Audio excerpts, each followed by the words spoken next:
why we need this training. So what's happening in the practice today? We've all seen the updates.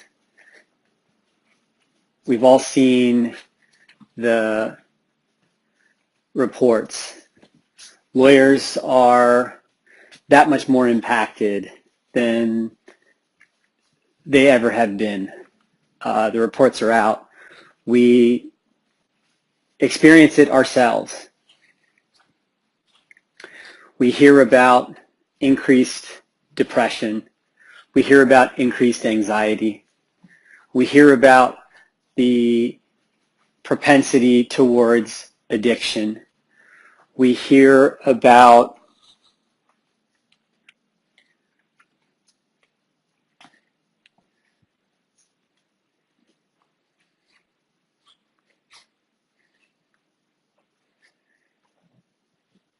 the suicide. We've seen the articles. You might know someone. And even short of some of these challenging health scenarios, we know people that have had early heart disease. We know people that have had diabetes. We know people that have had real challenges. And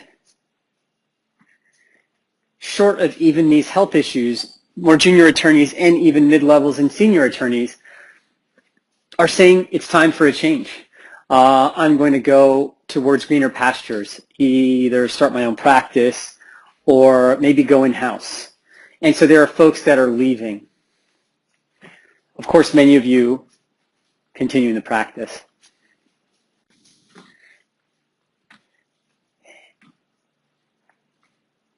And part of it is that we are tethered to our work in a way that we never have been. We always have access to our device, to our work. Even when we sit at home on a weekend on our day off, it's calling us. It's about 10 feet away, it's tucked in a bag, and you can be sitting on your couch trying to watch TV, and the device is calling you because, you know, you could just get one more, a couple more hours of work in. It's always with us. We don't have to go into the office anymore. And so we can see the trend and the pattern. And what we want is something different. What we want is a practice that's sustainable. What we want is what we thought about when we went to law school. Work hard, get a good degree, and practice for reputable and respectable clients. Work hard to get your clients and do good work. Represent in an honorable way. This is an honorable profession, and we want to represent people in that way.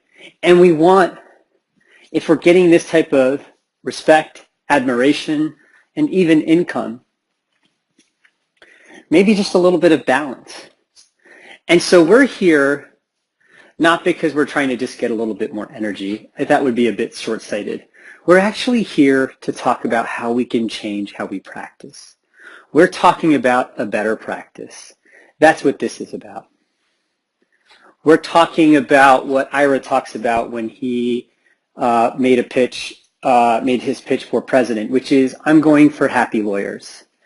And some of us think that's possible. And in fact, I believe that you're in this room and sitting here in this conversation because you believe it's possible too. A time or a place when we can all practice, enjoy the practice, and not feel constantly compacted by it. So to beat this thing, we have to understand what it is. What's actually happening that makes us feel like we need more resilience? Some of us have theorized that it is actually part of this legal training and this legal work that has something to do with our challenge. We are in an environment where we learn issue spotting and we are trained to identify what the problem is. I think that's incredible for the work. When we see a document, when we identify a case, when a client is brought to us, we know exactly what's wrong. What happens over time, and I've seen it now, 10, 15 years in the practice, when we take on this issue spotting mind, it's incredible for the work. But what happens is we start seeing these problems in the people around us. We start seeing these problems in ourselves. It's like RoboCop. You got this lens on and it's like, I see a problem here, I see a problem here, and I see a problem everywhere. It's incredible at the work, but can we turn it off in the evenings? Can we turn it off on the weekends? It's perfectionism.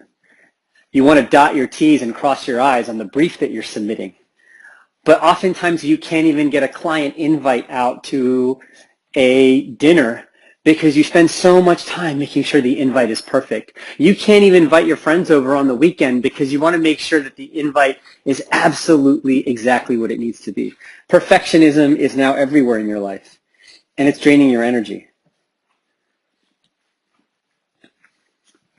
There's high pressure, and there's competition. And you're not just competing for work, but you're actually competing with each other. You're in a job where there are battle lines, particularly in litigation, or there's high pressure in M&A. The rate of work is so fast, the deadlines are so swift that your mind is constantly attuned to that movement. And on the weekends and on the evenings or even on vacation, it's still go, go, go. I can't really turn it off. And so over time, as we do this work over and over and over again for many years, it starts becoming calcified into our brains. And we see the results. The research is in. Lawyers tend to have low empathy. They tend to have low sociability. And they tend to have low resilience. And this is counterbalanced with high this, high that, and high the other.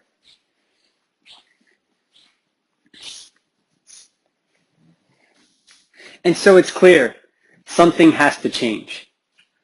And resilience is one thing that we could use a little bit more of. And talking a little bit more about resilience, what is it really? Is it that we have challenges and we want to make sure that our energy is meeting or exceeding those challenges in every moment?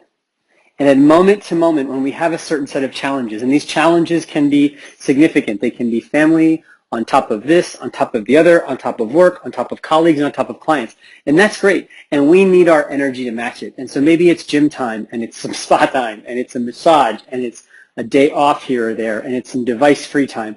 And all of that can help with resilience. And what I'm here to talk about is that these are the things that you can purchase, and these are the things that you can buy to get your resilience. And you are well-resourced, so we have the opportunity to buy. I believe that there is untapped resources. I believe that based on what I've seen and what I know through mindfulness, through meditation, that you have access to reserves. And what are those reserves? All of these problems that we identify are mental challenges, empathy, skepticism, doubt. This isn't a physical issue. You can't go to the gym and work out your doubt. You can't go and massage in some empathy. You can't do these things. We need to take part in mental exercises.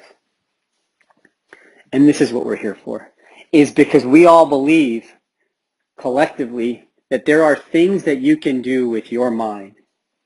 There are exercises that we can put our minds through that will allow us to possibly change. Because ultimately, that's what we're going for here, is that you have resources that are untapped. I do a workshop on managing workplace intensity, and one of the questions that I ask is, and this is for lawyers, one of the questions I ask is, what do you do that's restorative? And every once in a while, a partner raises his hand and says, alcohol. Think about that for a second. What's restorative in alcohol? And as lawyers, this is what we're telling ourselves, is that alcohol is what's going to make us feel better. And this is no knock or judgment on drinking. I've had my fair share in my life. And it's also the message that we keep getting in from the world, This is what lawyers do. I can't watch a single TV show about lawyers when there is a scene in the evening without alcohol. Every lawyer show shows us in the evening with a drink in our hands. This is not only something that we are thinking about. I think the product placement folks are in.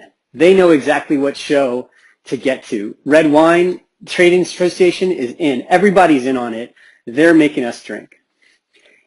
And I think that there are resources elsewhere for us. If we don't make a change now, people will continue to leave. These associates that you're training up that are doing great work, they're going to think about going elsewhere. When you think you're gunning through the first 10 or 15 years, wait until you hit a flat line and plateau. What's going to happen to you then? Where are you going to run to? We need to start to envision a new way to practice. We need to do this now, because if we don't start making these changes, they will catch up to us. And so here's what I'm offering. I believe that what we do when we have a problem as lawyers is that we are not practicing mindfulness in those moments. We are not becoming more aware of our thoughts, and we can become more aware of what's happening. And the more aware you are with what's happening, you can actually start to change your thought stream and start to move out thoughts that are challenging you and draining your energy. And this is where the untapped reserves are. It's starting to shift your mind. When you watch it and you notice it and you pay attention to it, you can start to shift it. You can start to change it. And the research is in. We don't see the word mindfulness everywhere unless it's actually working for somebody. And I'm example number one. And so what we are talking about when we talk about mindfulness is paying attention to ourselves and paying attention to our thoughts and paying attention to our body in a new way. In a new way. You are thinking people, you are lawyers, you are adept at this. And I'm saying we need to start watching our thoughts and listening to our body and paying attention in a new way. And that's what we're going to talk about today. It's only a 90-minute workshop. We're only going to get so far, but this is where it all starts.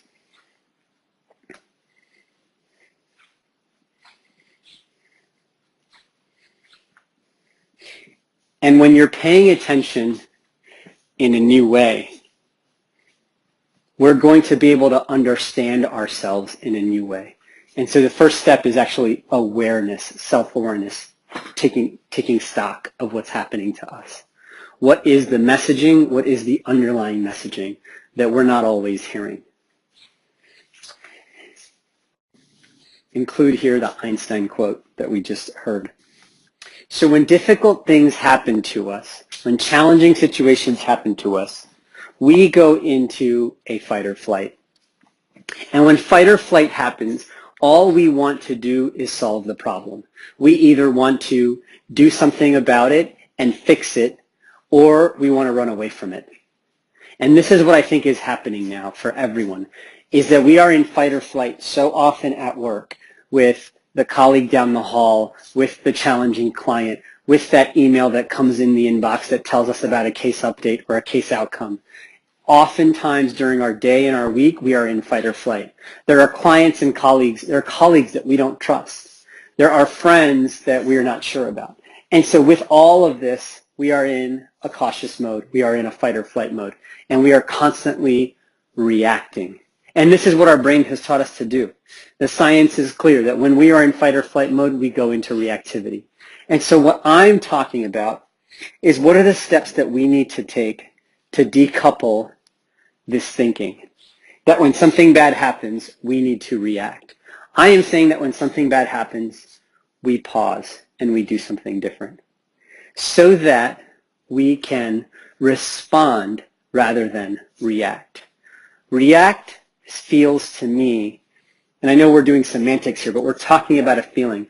Reactivity seems to me like you can't even help it. like this is the only way. A response is what's sourcing your wisdom, your legal wisdom, the wisdom that you have gained through age and experience, the wisdom that is rooted, the wisdom that is grounded.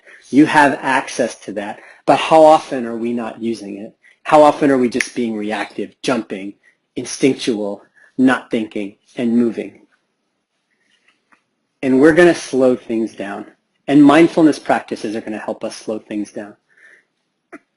And when we do it once today, it's going to feel fine. We'll have a few questions, we'll have a few answers, and it'll go well. When we do it every day, it's like practicing free throws. If I was going to tell all of us, the 1,000 attorneys at McDermott today, let's go out and hit the basketball court and shoot free throws, I think we'd be lucky to get 20 or 30% as a whole. I'm sure some of you guys are real shooters. But if we were going to go out every day for 10 minutes, 20 minutes at lunch, free throws all around, McDermott would be an all-star law firm. Shooting threes, shooting free throws. You guys would be amazing. You might not creep up AmLaw, but you'd be creeping up ESPN's highlight reel, just as a law firm out there shooting threes. But that's what I think we can do with our mind. I think if we practice today, that's fine. We'll get you your 10 minutes credit for the day or whatever credit you're going to get. But if you're practicing every day for 10 minutes a day or every day for 20 minutes a day, you're going to start to see changes. The practices that we talk about today, you're going to start to feel changes and things are going to be different. You're going to start to decouple the activity from the reaction. And we are going to move towards responsiveness. And I feel like if you have, and this is what I believe leadership field thinks about, if there is an entire law firm here that is less reactive, if there is an entire law firm here that is more mindful, we're going to start seeing a difference in the workplace. And we're also going to start seeing a difference in the quality of work. That's my belief. That's why I'm here, not just for a single workshop, but for a change in the practice. I want to be a part of a change in the practice.